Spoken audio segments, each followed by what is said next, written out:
Hello students, welcome back to my channel. आज हम exercise 1.2 के क्वेश्चन नंबर 5 एंड 6 करेंगे। तो चलो स्टार्ट करते हैं। तो देखिए, क्वेश्चन नंबर 5 हमारा है, चेक वेदर 6 की power n can and with the digit 0 for any natural number n।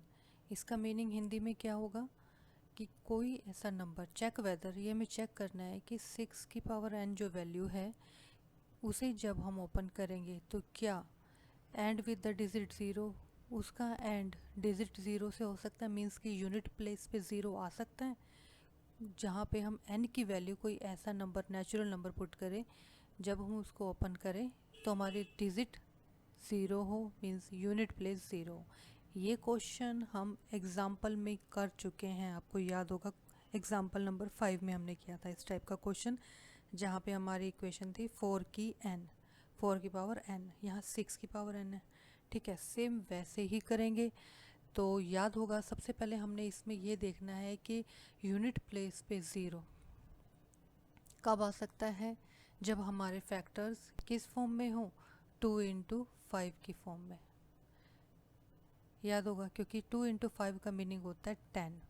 और सबसे पहले जब काउंटिंग स्टार्ट होती है, सबसे पहले 10 में ही हमारे यूनिट प्लेस पे ज़ीरो आता है। ठीक है, तो 10 के फैक्टर्स होते हैं हमारे 2 और 5। इसका मतलब क्या हुआ कि किसी भी यूनिट प्लेस पे ज़ीरो लाने के लिए हमारे फैक्टर्स क्या होने चाहिए, 2 into 5। क्लियर। तो इस क्वेश्चन को स्टार्ट कैसे करेंगे, सबसे पहले हम एक स्टेटमेंट लिखेंगे, टू मेक द नंबर, जो हमें पूछा है वो हमें यहाँ स्टेटमेंट देनी है, to make the number end with digit 0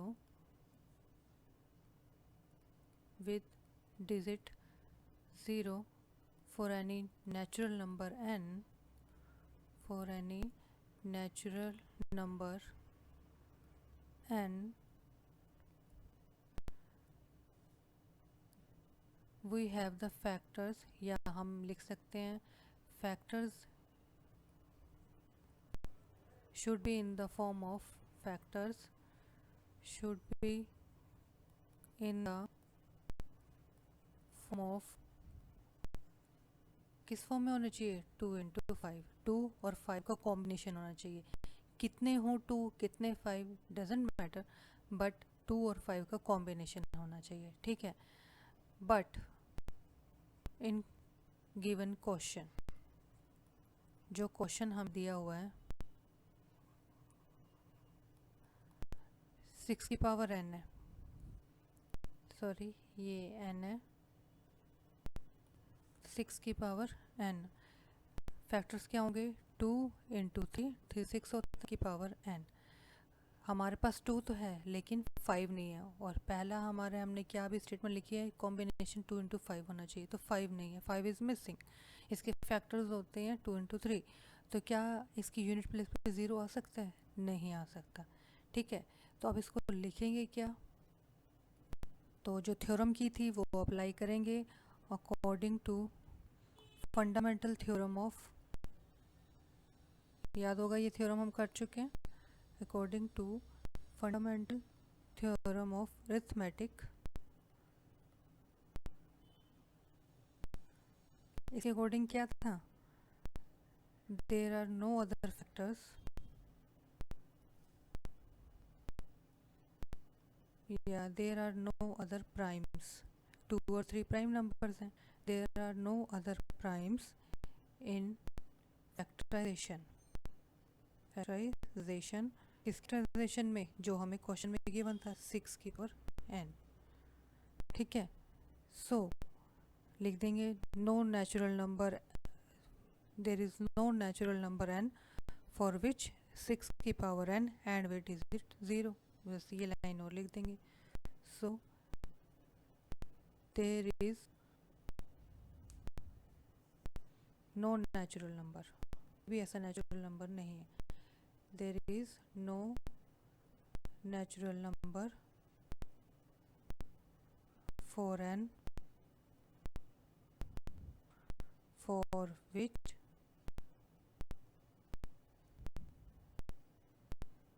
six की power n and with digit 0 question में पूछा हुआ है। क्लियर?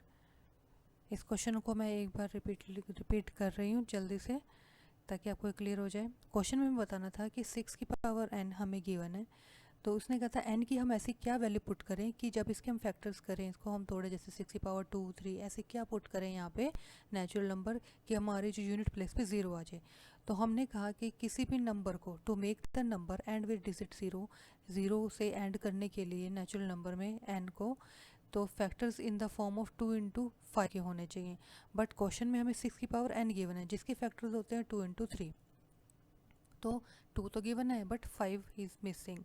ठीक है, तो हमने लिख दिया according to fundamental theorem of arithmetic there are no other primes in factorisation of 6 की n। 6 की n में 2 और 3 के अलावा कोई और फैक्टर्स नहीं हो सकते। So there is no natural number for n, इसलिए कोई भी नेचुरल नंबर नहीं है n के लिए फॉर विच 6 की पावर n एंड विद 0, जिसके लिए 6 की पावर n को जब हम सोल्व करें तो उसका एंड डिजिट का 0 से हो या फिर यूनिट प्लेस पे 0 है, ऐसा कोई नंबर नहीं है। क्लियर? तो चलिए नेक्स्ट क्वेश्चन देखते हैं। तो सेकंड हमारा क्वेश्चन नंबर 6 क्या है? Explain why 7 into 11 into 13 plus 13 and एक और स्टेटमेंट है these are the composite numbers. ये हमें बताना है कि ये कंपोजिट नंबर्स हैं तो क्यों हैं। तो कंपोजिट नंबर की सबसे पहले हमें पता होना चाहिए कि what is the definition of composite number.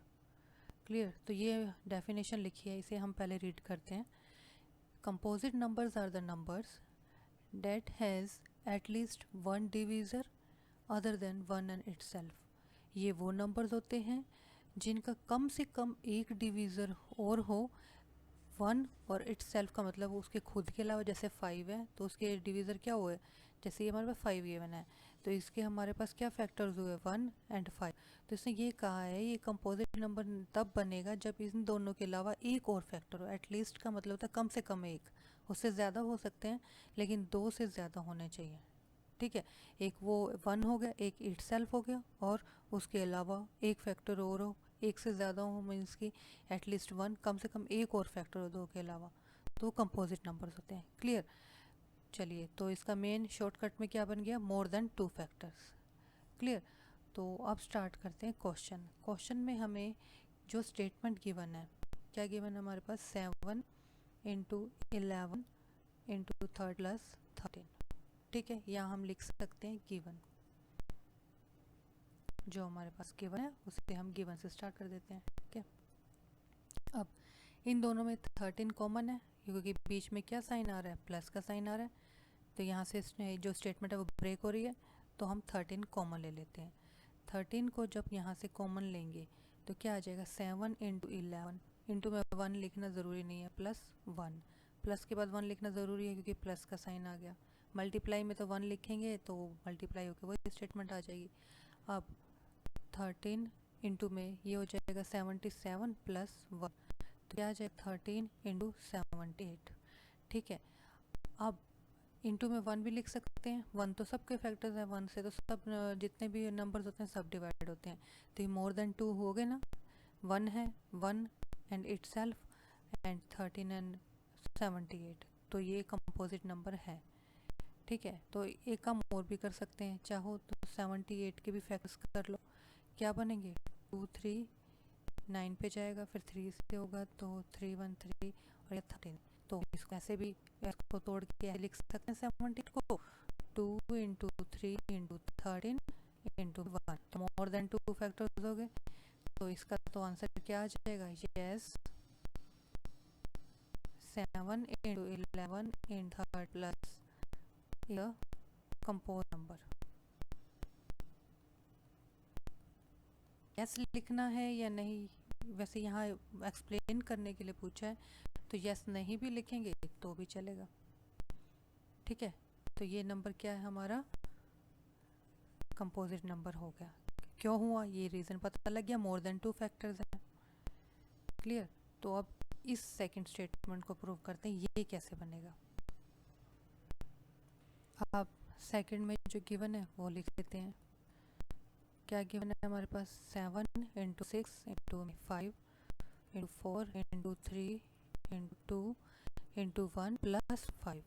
क्या कॉमन हो गया, प्लस के बाद क्या स्टेटमेंट जो डिफर हो रही है यहाँ से अलग हो रही है, सेपरेट हो रही है प्लस से, तो 5। तो ये कॉमन लेने के बाद 7 into 6 into 4 into 3 into 2 into 1 plus 1। और सबको हम क्या कर देंगे, मल्टीप्लाई।